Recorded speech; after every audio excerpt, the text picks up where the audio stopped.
Hey everyone, we're all familiar with how set pieces have become extremely common and are being actively implemented by many teams in matches. The most famous brand, without a doubt, is Arsenal, whose corner kicks have given the world a headache. However, that's not the topic of today's video. Playing with feet and heads is just a normal. Today, we're talking about playing with hands, and that means throw-ins. From 0.89 times per match in the 20-21 season, meaning sometimes not even one per game, it gradually increased to 1.5 to last season. And just in the first fifth of this current season, the number has hit 3.03 long throws per game, and that was just in September. As of the most recent point, after 7 match days, the average number of long throw-ins for all teams in a Premier League match has continued to rise to 3.5 per game. So in just 7 match days, the total number of long throw-ins in this season's EPL is already nearly half of the entire total from last season. Here's an interesting fact. Last season, surprisingly, it wasn't Arsenal, but Brentford who were the best at this throw-in game. Brentford has a dedicated set-piece coach, Bernardo Cueva, who designs throw-in routines that help the team generate up to 0.1 xG from throw-ins. While all other Premier League teams combined only manage 0.1 to xG from throw-ins per 90 minutes.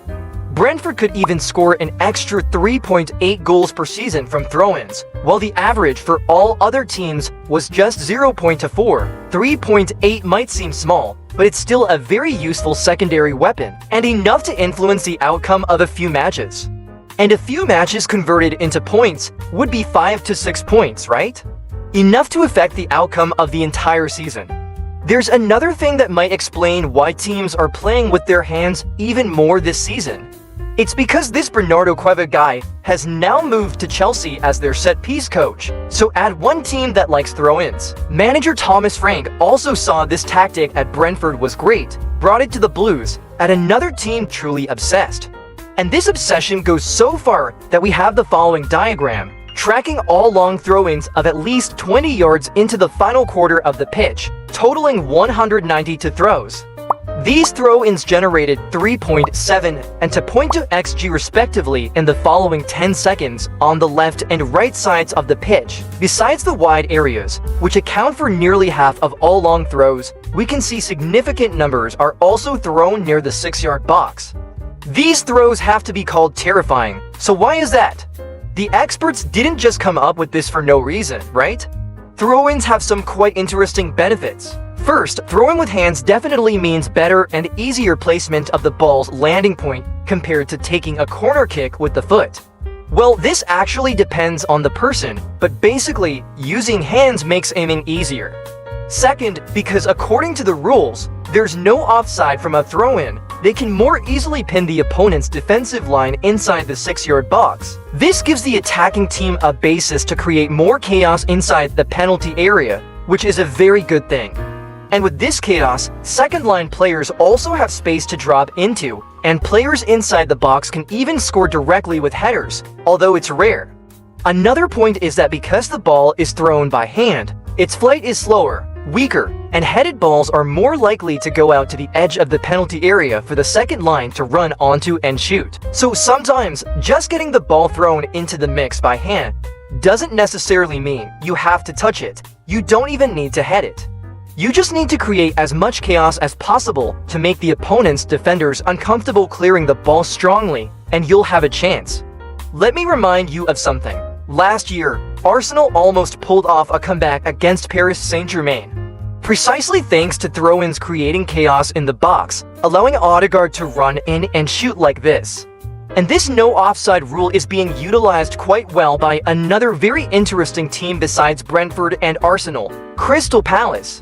Because not every team has players who can throw the ball like a missile, like Rory Delap in the past, or nowadays, players such as Rice, Thomas, or Kevin Danso. So for a team without such special talents, like Crystal Palace, they often position two players close together near the byline to try and flick the header onto the far post.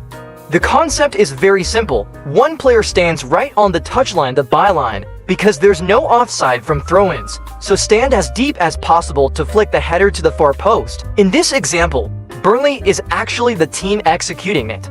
But the main subject Crystal Palace positions a full to players at the near post to create maximum chaos carefully. And also because there are 2 players at the near post, the entire Liverpool defense in this situation was completely attracted to one side. Eden Nketiah comfortably sneaks out to the far post to meet the ball with no one marking him.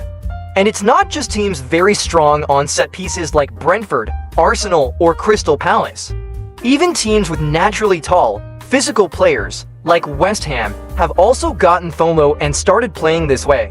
Because simply having a bit of heading ability and height means you're likely to win the duel without needing to think too much about complex routines. The hard part here is whether they can throw the ball into the penalty area or not, right?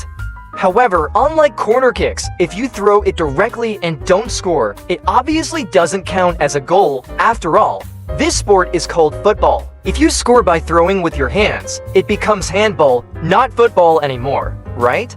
So sometimes, actually, throw-in routines aren't that diverse.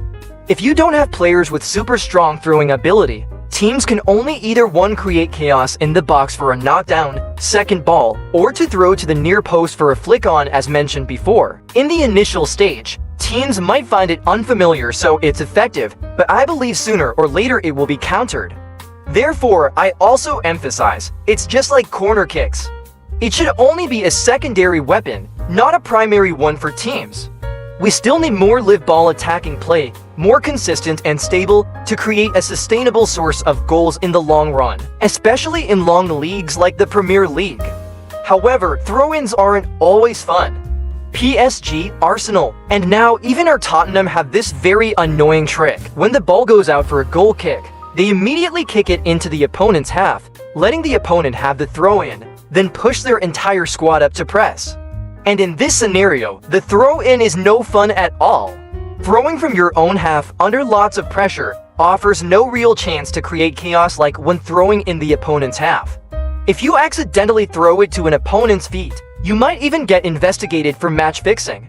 Regarding this issue, Professor Arsene Wenger, I wonder if it's because he came to Vietnam in 2013 and was captivated by the throw-in techniques on the 7-a-side fields, suggested replacing throw-ins with kick-ins. Specifically, the professor stated that in the last 5 minutes of a match, a throw-in should be an advantage, but in those situations, you're facing 10 players from the opponent while you only have 9 players.